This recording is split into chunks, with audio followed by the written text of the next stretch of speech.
আসসালামু আলাইকুম। আজকে আমি অনেকেরই অজানা 4 রকমের রেসিপি নিয়ে চলে আসলাম। মাত্র 10 মিনিটে তৈরি করা যায় এমন রেসিপি করে দেখাবো। আশা করছি আপনাদের সবারই ভালো লাগবে। ভিডিওটি যদি ভালো লেগে থাকে লাইক, কমেন্ট, শেয়ার করে দিবেন। তাহলে চলুন দেখে নেই। আজকে আমি সুজি আর গুঁড়া দুধ দিয়ে ভীষণ মজার একটা রেসিপি করে দেখাবো। মাত্র 5 মিনিট হাতে সময় থাকলে এই নাস্তা বানিয়ে চায়ের সাথে খেতে পারবেন। খুবই কম সময়ে ভীষণ মজার একটা রেসিপি তৈরি করে নেওয়া যায়। আশা করছি আপনাদের ভালো লাগবে। তাহলে চলুন বেশি কথা না বাড়িয়ে শুরু করি। প্রথমে একটা বোলের মধ্যে নিয়ে নিচ্ছি সুজি। এখানে আমি কাঁচা সুজি নিয়েছি হাফ কাপ, আর দিয়ে দিচ্ছি গুঁড়া দুধ হাফ কাপ। দুইটা আমি সমান সমান দিয়ে দিলাম। আর দিয়ে দিচ্ছি চিনি 1/4 কাপের একটু কম। চিনি স্বাদ অনুযায়ী অ্যাড করে নেবেন। স্বাদ মতো লবণ দিয়ে দিলাম। আর এখানে নিয়েছি ঘি 1 চামচ, আর দিয়ে দিলাম ঘি 1 চামচ। দিয়ে আমি সবগুলো একসাথে ভালো করে মাখিয়ে নেব। ঘিয়ের পরিবর্তে তেলও দেওয়া যাবে, কিন্তু ঘি দিলে সুন্দর একটা ফ্লেভার পাওয়া যায়, খেতে ভালো লাগবে। এখন আমি নর্মাল পানি নিয়েছি, অল্প অল্প করে দিয়ে মাখিয়ে নেব। নরম করে মেখে নিতে হবে, শক্ত করা যাবে না। নরম করে মাখিয়ে আমি ঢেকে রাখবো 5 মিনিট। 5 মিনিট পর ফিরে আসলাম, সফট হয়ে গেছে। এখন আমি এর মধ্যে দিয়ে দিব ময়দা। এখানে আমি 1/4 কাপ ময়দা দিয়ে দিচ্ছি, দিয়ে ভালো করে মাখিয়ে নেব। নরমই হবে, আঠালো এরকম। এখন আমি হাত ধুয়ে হাতে তেল লাগিয়ে নিয়ে এইরকম করে অল্প অল্প করে নিয়ে চপের মতো বানিয়ে নিচ্ছি। সবগুলো আমি এরকম করে বানিয়ে নিব। খুবই মজার। মাত্র 5 মিনিট হাতে সময় থাকলে এই মজার নাস্তা বানিয়ে চায়ের সাথে খাওয়া যাবে। আবার মেহমান আসলে ঝটপট এই নাস্তা বানিয়ে চায়ের সাথে আপ্যায়ন করা যাবে।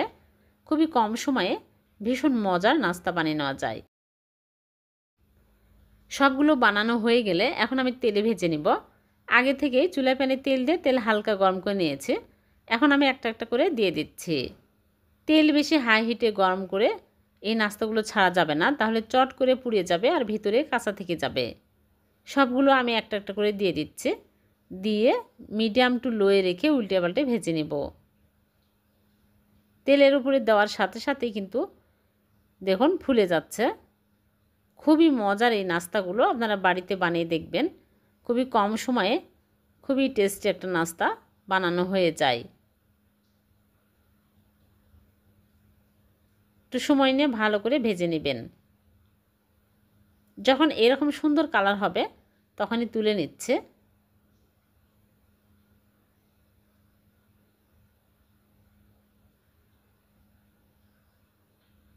সবগুলো আমি ভেজে তুলে নিয়েছি। হয়ে গেল সুজি আর গুঁড়া দুধ দিয়ে ভীষণ মজার নাস্তা।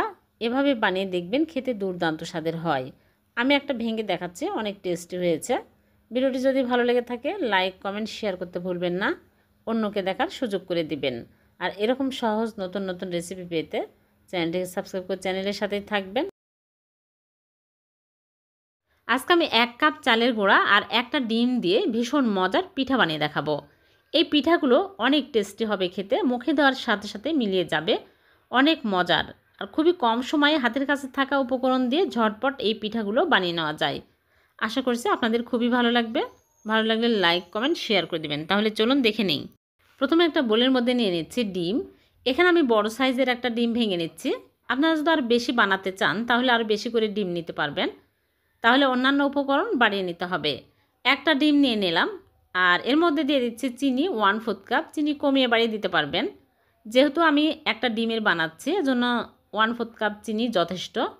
স্বাদ মতো লবণ দিয়ে দিলাম। এখন হ্যান্ড উইক্স দিয়ে ভালো করে ফেটিয়ে নেব চিনি গলে আসা পর্যন্ত। আপনারা চাইলে এখানে চিনির গুঁড়া করেও দিতে পারেন। ব্লেন্ডারে চিনি গুঁড়া করে দিলেও তাড়াতাড়ি হয়ে যাবে।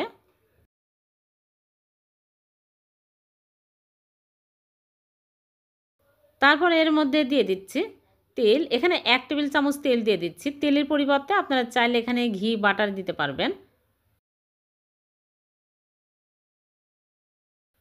তারপর এলাচের গুঁড়া দিয়ে দিলাম সামান্য পরিমাণে, তাহলে সুন্দর একটা ফ্লেভার পাওয়া যাবে। ডিমের গন্ধ লাগবে না। আপনারা চাইলে এখানে লেবুর রস দিতে পারেন অথবা ভ্যানিলা এসেন্সও দেওয়া যাবে। এখন আমি এর মধ্যে দিয়ে দিচ্ছি আতপ চালের গুঁড়া 1 কাপ। এখানে আমি আতপ চালের গুঁড়া নিয়েছি, আপনারা চাইলে এখানে যে কোনো চালের গুঁড়া নিতে পারবেন। আর বেকিং পাউডার হাফ চামচ দিয়ে দিলাম। এখন আমি ভালো করে মাখিয়ে নেব। এখানে দুধ পানি কিছুই লাগবে না, ডিম দিয়ে মাখানো হয়ে যাবে। এই ডোটা বেশি শক্ত করা যাবে না, আবার বেশি নরমও করা যাবে না।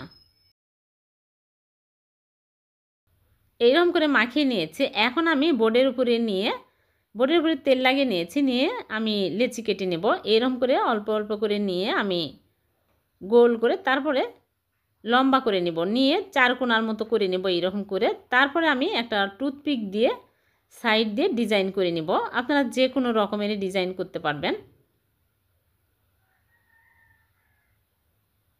খুবই সুন্দর একটা ডিজাইন হয়ে গেল দেখুন। আর এই পিঠাগুলো বেশি মোটা করা যাবে না, তেলের মধ্যে দেওয়ার পরে এগুলো কিন্তু আরও ফুলে বড় হয়ে যাবে। পাতলা করে নিতে হবে।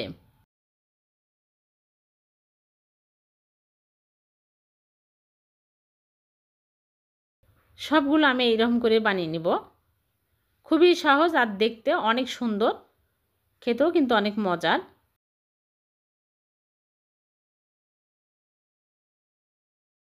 সবগুলো আমার বানানো হয়ে গেছে। এখন এগুলো আমি তেলে ভেজে নেব। আগে থেকে চুলা প্যানে তেল দিয়ে তেল গরম করে নিয়েছি।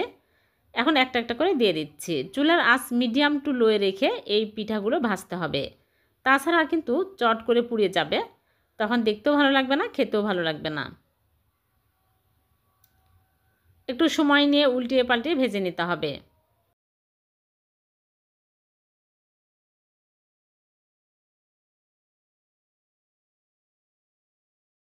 দেখুন ফুলে কিন্তু বড় বড় হয়ে যাচ্ছে। খুবই মজার এই পিঠাগুলো। মাত্র 10 মিনিট হাতে সময় থাকলে এই নাস্তাগুলো বানিয়ে চায়ের সাথে খাওয়া যাবে। আবার ঝটপট বানিয়ে মেহমানদারিও করা যাবে। যখন এইরকম সুন্দর কালার হবে তখনই তুলে নিচ্ছে। এর চেয়ে বেশি কালার করলে দেখতে ভালো লাগবে না, খেতেও ভালো লাগবে না। অনেক সুন্দর কালার। সবগুলো আমি ভেজে তুলে নিয়েছি। হয়ে গেল একটা ডিম আর 1 কাপ চালের গুঁড়া দিয়ে ভীষণ মজার পিঠা। আপনারা বাড়িতে বানিয়ে দেখবেন, মুখে দেওয়ার সাথে সাথে মিলিয়ে যাবে, অনেক টেস্টি হয়। আমি একটা ভেঙে দেখাচ্ছি, দেখলেই বুঝতে পারবেন কতটা মজার হয়েছে। ভিডিওটি যদি ভালো লেগে থাকে লাইক কমেন্ট শেয়ার করতে ভুলবেন না। আজকে আমি পাকা আম দিয়ে ভীষণ মজার পিঠা বানিয়ে দেখাবো।